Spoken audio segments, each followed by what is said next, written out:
सबसे पहले टॉप 9 खबरों के साथ।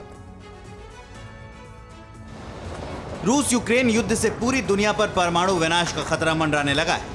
पुतिन की सेना ने यूक्रेन में यूरोप के सबसे बड़े न्यूक्लियर प्लांट पर कब्जा कर लिया है।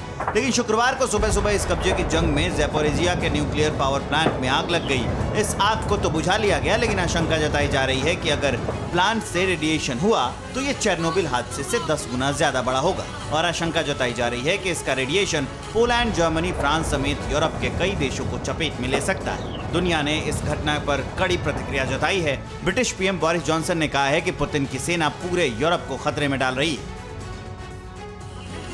मॉस्को ने न्यूक्लियर प्लांट पर हमले से इनकार कर दिया है और पुतिन सरकार ने दावा किया है कि रूसी सरकार ने ज़ैपोरिजिया पावर प्लांट पर हमला नहीं किया, बल्कि रूसी सैनिक यूक्रेन के सैनिक की बमबारी की चपेट में आ गए, जिसकी वजह से प्लांट कॉम्प्लेक्स में आग लग गई।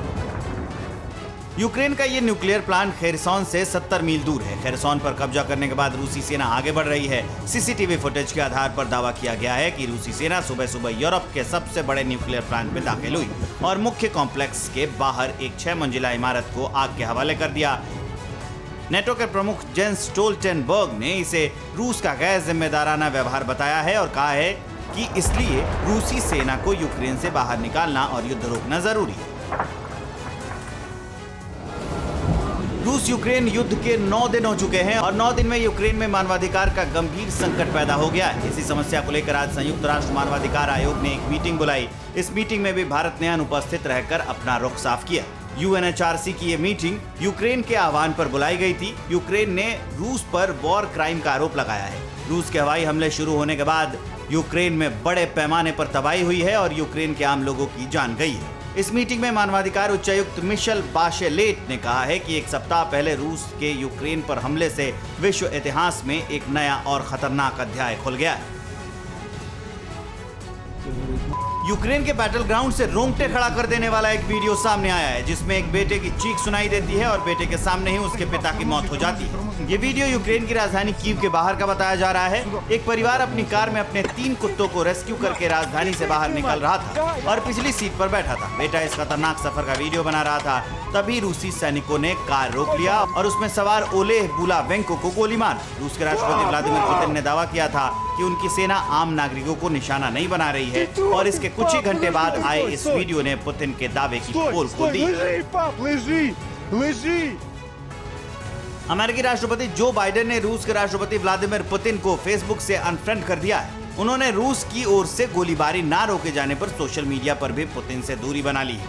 युद्ध के 9वें दिन रूस ने यूक्रेन पर हमला और तेज कर दिया। रूस के तोपखाने के हमलों ने यूक्रेन के बोर्डियांका शहर में जमकर तबाही मचाई। वीडियो में कीव से 60 किलोमीटर उत्तर पश्चिम में बोर्डियांका शहर में तोप के हमले के ताजा विजुअल आए, जिससे यूक्रेन को भारी नुकसान हुआ है। यूक्रेन के बाकी शहरों में भी रूस के जमीनी और हवाई हमले जारी हैं। आसमान से ली गई तस्वीरों में पुतिन की सेना का कई किलोमीटर लंबा कारवां नजर आया है। रूस की भीषण आक्रामकता के बीच यूक्रेन भी दिलेरी से जवाब दे रहा है।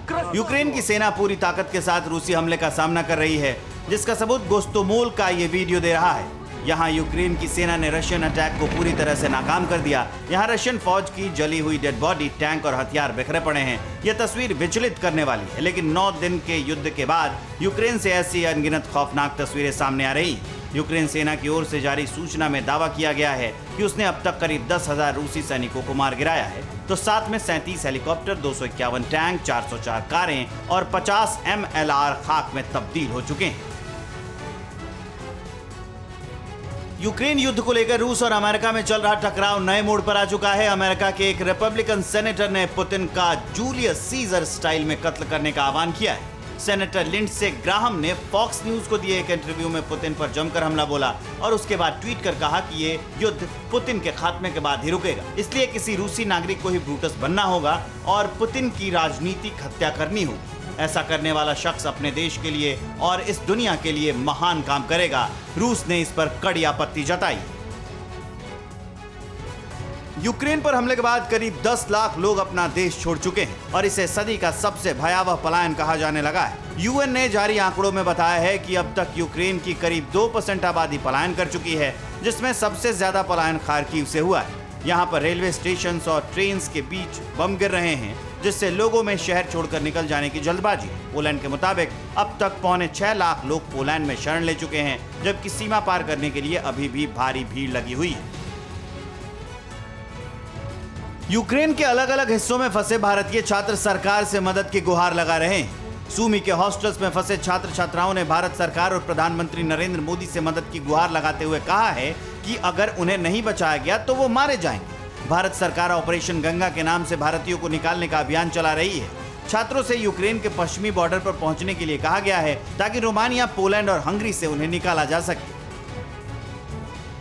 कीव से छात्रों के लिए पश्चिमी सीमाओं तक पहुंचना आसान है, लेकिन रूसी बॉर्डर से निकट खार्किव और सूमी जैसे शहरों में फंसे छात्रों को निकलने में मुश्किलों का सामना करना पड़ रहा है। छात्रों का कहना है कि हर जगह स्नाइपर्स तैनात हैं और बाहर निकलने पर गोली लगने का खतरा है।